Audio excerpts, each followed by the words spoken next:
Hello, my name's Arrianne and I just wanted to share my prom story with you guys and to let you know why I am fundraising for Little Heartbeat. The story starts when my waters first broke. I was 19 weeks and 4 days. I was in bed one night and I woke up and my pyjama shorts were wet, and to be honest, I thought it was weird, but I didn't think it was anything like my waters. I just thought maybe I'd wet myself a little bit. You know, being pregnant, things happen. So I went, I changed my shorts, got back in bed and completely forgot everything about it. And the next day, in the afternoon, I was sitting down on the sofa and I felt a gush. I thought maybe again, have I wet myself? Could it be blood? I don't know what. I went to the toilet and I just didn't believe I'd wet myself, but at the same time I didn't think that my waters broke. I mentioned to my partner, I just said that I'm leaking a little bit, I don't know what it is, and he said maybe call the midwife. I said I will if it happens again, and as I said that, it happened again. I took myself to the hospital, and after examination they said they suspected my waters. They're going to get a consultant to come in and scan me. A consultant came in and she scanned me and confirmed that my waters was actually broken. I was shocked, and I don't know what I thought. Everything was going around my head. I was thinking, am I going to have this baby now? Obviously, I don't think the baby's going to be alright at 19, 20 weeks. And then I just looked at the consultant and she just said, so you have a few options. She said, we advise that you terminate now, and you'll have the baby tonight. We won't be intervening because your baby's not viable. And you can imagine how I felt at that time. She said if I don't terminate the baby, then I'm going to get sepsis and die. And the 1% chance of survival that I have, my child is likely to be severely disabled, could have cerebral palsy, or his lungs might not even develop. At the time I didn't know my baby was a he. I asked her there and then, I said, while you're scanning me, can you just tell me if my baby's a girl or a boy? I just want to know who I'm praying for. And she refused to tell me. She said that she won't tell me because she believes it will sway my decision because I've got 3 daughters at home. So to me that confirmed that my baby was a boy. Anyway, I said, what happens if I don't terminate? And she said, well, you'll go into labour anyway in the next 48 hours, so we advise that you stay in. So I stayed in hospital for 2 days.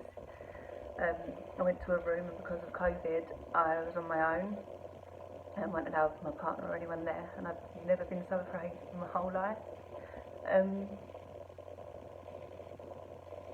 I've had cesareans with my previous babies because they were all breech, and they was telling me that this baby is going to come, so it was my first sort of natural labour birth I was going to have, and I was already quite nervous about that because I was told that I couldn't have a natural birth, but they just said because the baby's not going to make it, that's the way I'm going to be having my baby. I've never been so scared ever, and I remember praying that something would just happen and that my baby would be okay and that they got it wrong. I was searching online, like, frantically looking, and just for any hope, and I come across a lady's story. I don't even know what on. I was just typing in everything, like waters breaking, baby surviving, just hoping for a miracle really. And then I saw all these stories, and it mentioned Little Heartbeat, so I've gone on their website, and I couldn't believe it. I thought these doctors haven't got a clue. Like, how can they be telling me this?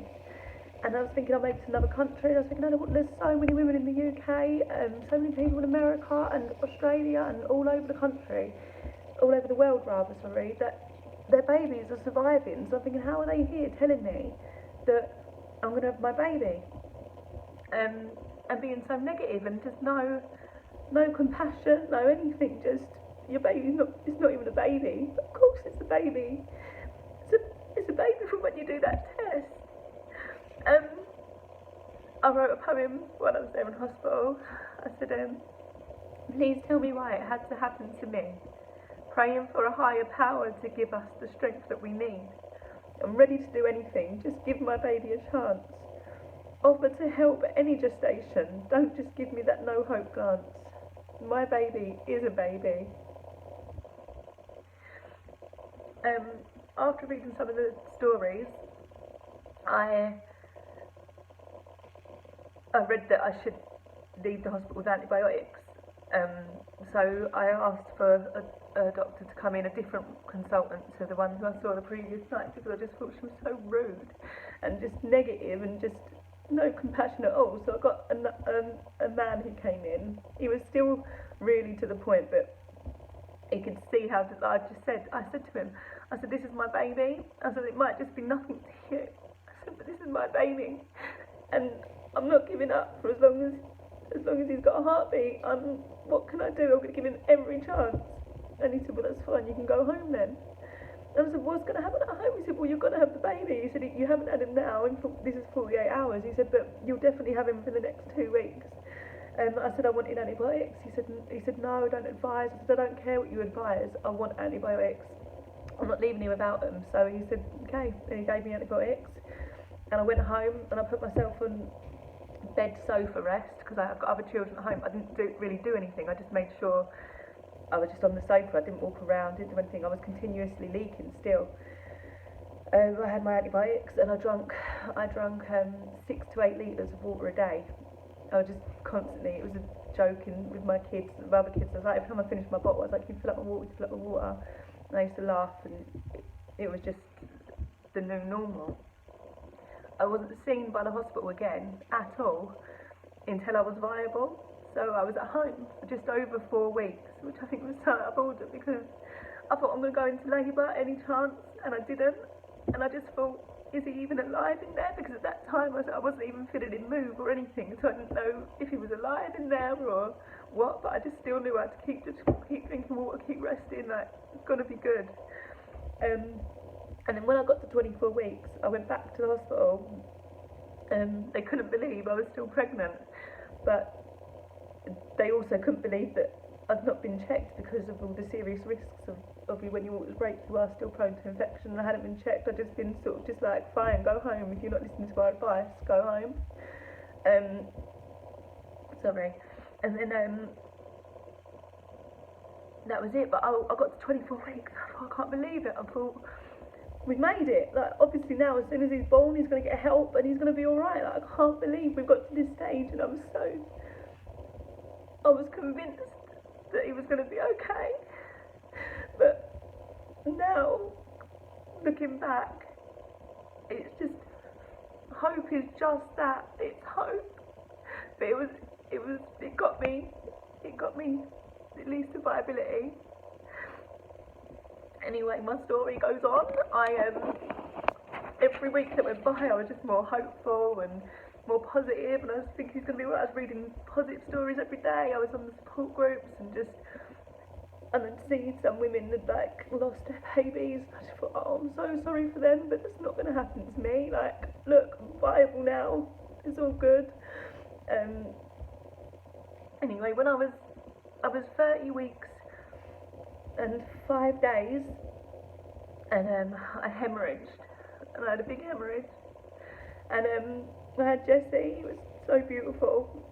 He was my little boy, and his lungs were weak, but I'd still, because I'd read so many positive stories, I was just like, he's got to be okay. And it was like, and they said, oh, he's got fluid in his lungs. Like, it's fine, because I've read this happens. Like, he's going to be on this machine. He was on the nitric oxide and the accelerator, and I was like, well, it's fine, I've still read that, I'm like, that's fine.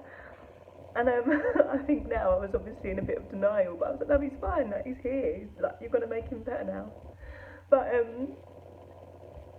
after 2 weeks, 15 days old, Jesse, he died. And he was so cute. He was just such a beautiful little boy. I really wanted him, but he just wasn't strong enough. His lungs hadn't developed enough, and he was tired. He was tired of fighting, and he went, and the hospital tried to get him back, but they couldn't, and that was that. But regardless,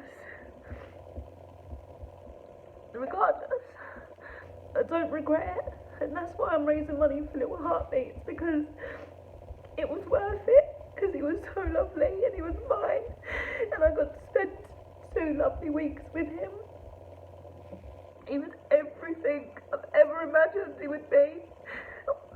I've got 3 little girls, like I said, and I've always wanted a boy, you know. It's so stupid, but he was everything, and he was so worth it. He really was. And then I just want to raise money for Little Heartbeats so they can raise some awareness, because this needs to be fixed. The amount of things that medicines can do nowadays, and they can't fix your waters, or how can they not repair your sac? It seems, with all the IVF stuff you can do, and they make animals out in dishes nowadays. Like there's so many mad things they can do, and they can't fix your waters when they break, and you can stay pregnant. And I just think Jesse got the short straw. Love him. There's so many good outcomes that have happened. People that have waters have broke at my gestation and earlier, and their children are fine. Like, these babies are surviving. Not Jesse, but he gave it a good fight. He really did. He gave it everything, the poor little boy. But yeah, I've raised so far, I think, £783. I'm going to keep going, and I'm going to just keep going. I'm not going to stop raising money, because it's a really good cause. I couldn't have got through even them 2 nights in hospital without Little Heartbeats. I messaged Kira throughout and others throughout. Yeah, and just good luck to everyone. Where there's a heartbeat, there's hope.